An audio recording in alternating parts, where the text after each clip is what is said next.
Akhirnya terbukti formasi P3K Guru 2023 ini seluruhnya berada pada Dinas Pendidikan.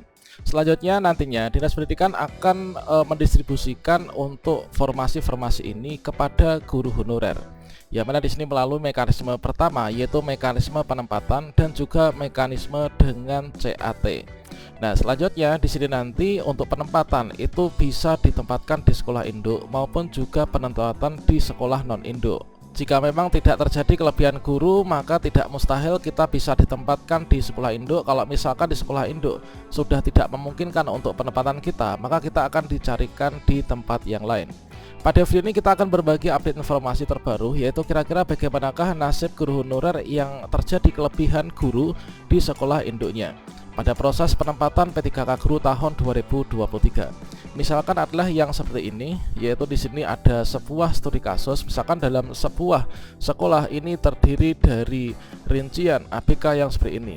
Nah, bagaimanakah informasinya? Silahkan simak video ini sampai selesai. Namun sebelum kita lanjutkan, perlu saya ingatkan, bagi teman-teman yang mungkin baru saja menemukan channel ini, silakan klik tombol subscribe-nya dan aktifkan notifikasi loncengnya, sehingga nanti jika ada update video terbaru, kalian tidak akan ketinggalan informasi. Baiklah sobat semuanya, setelah kita dulunya itu berbagi terkait tentang mekanisme yang ada, maka di sini terbukti juga bahwasannya untuk seluruh formasi P3K Guru itu seluruhnya berada pada Dinas Pendidikan. Nah, untuk alokasi P3K Guru berada di Dinas Pendidikan, berbeda dengan formasi untuk P3K Nakes dan juga P3K Teknis yang langsung pada satuan kerja, di mana nanti mereka akan ditugaskan.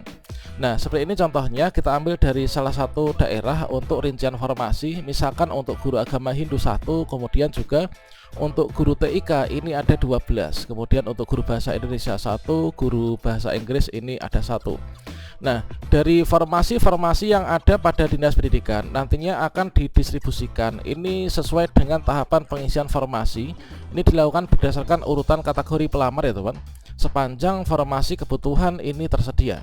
Nah, yang dimaksud dengan formasi kebutuhan tersedia itu adalah di sini tentunya dari formasi antara satu mapel dengan yang lain itu adalah berbeda. Ada yang 1, ada yang 16, kemudian ada yang 100 dan seterusnya.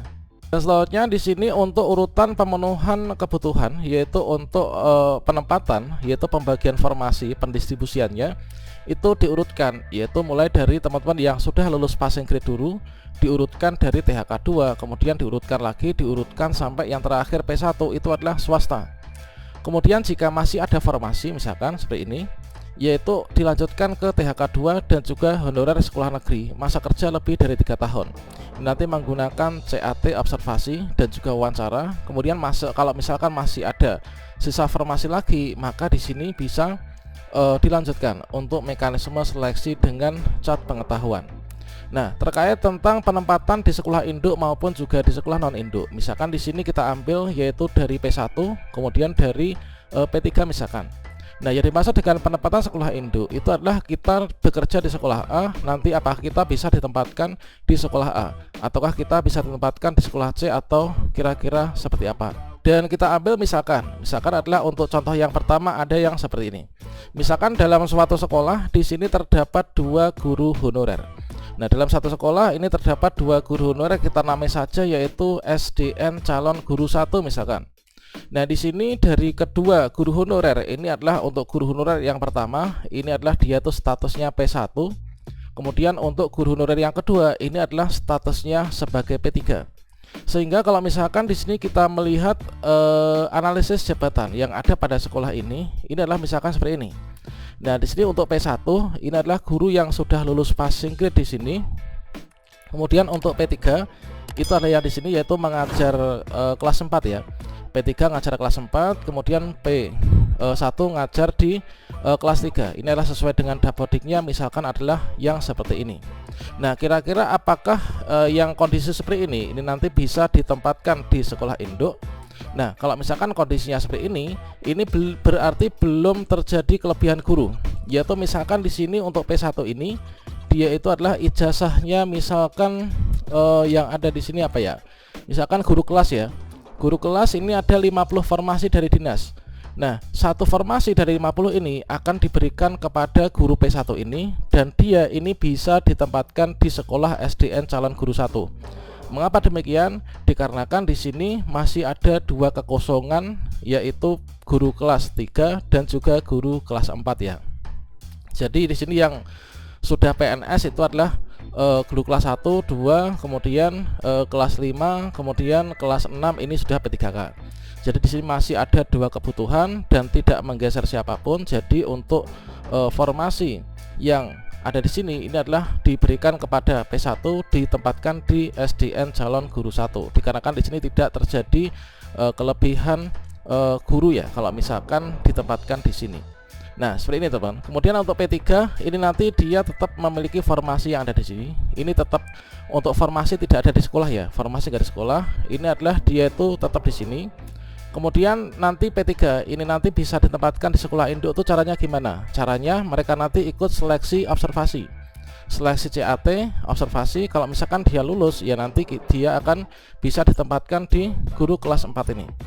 Nah, seperti itu teman. Inilah untuk contoh pertama yang bisa ditempatkan di sekolah induk yang tidak terjadi kelebihan guru. Dan selanjutnya untuk contoh yang kedua misalkan. Nah, misalkan di sini di sebuah sekolah misalkan adalah di SDN calon guru 2 misalkan.